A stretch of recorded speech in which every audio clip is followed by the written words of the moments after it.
శ్రీనివాస్ చేసిన పనులన్నీ చూడండి, మీరు గమనించి చూస్తే అఘోరాల అఖాడాల నుంచి కాగితాలు వచ్చేంత వరకు శ్రీనివాస్ ఎలాంటి వాడు అనేది చాలా మందికి తెలియలేదు. అంత ముందుకున్న దాంట్లో విషయంలో చూస్తే వర్షిని విషయమే కానీ, వాళ్ళ పేరెంట్స్ విషయమే కానీ, ఇంకెవరి విషయమైనా కూడా చూడండి, ఎక్కడ కూడా వెరీ వెల్ మెచ్యూర్డ్ గా ఎక్కడ క్లారిటీ లేదు.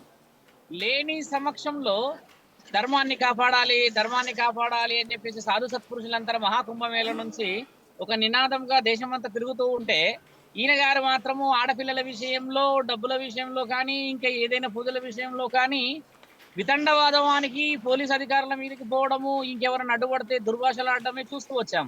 అవును. ఇలా చూస్తూ చూస్తూ వచ్చిన క్రమంలో ఈయన గారు చేసినది ఏంటంటే స్వామి, జనవరి 1 రోజు రాధిక అనే ఒక అమ్మాయి మెడలో తాళి కట్టాడు.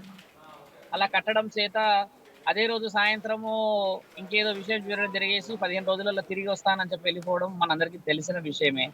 ఆ తర్వాత వర్షిని వాళ్ళ ఇంట్లోకి చేరి వాళ్ళ పేరెంట్స్ తో కానీ వాళ్ళతో కానీ కొంచెం ఫ్రీగా ఉండి ఒక 1 వీక్ 10 డేస్ అక్కడ గడపడం చూసిన తర్వాత వర్షిని తీసుకెళ్లి ఆ అమ్మాయిని ఇబ్బంది పెట్టడం, ఇవన్నీ వివరాలు తెలిసాయి.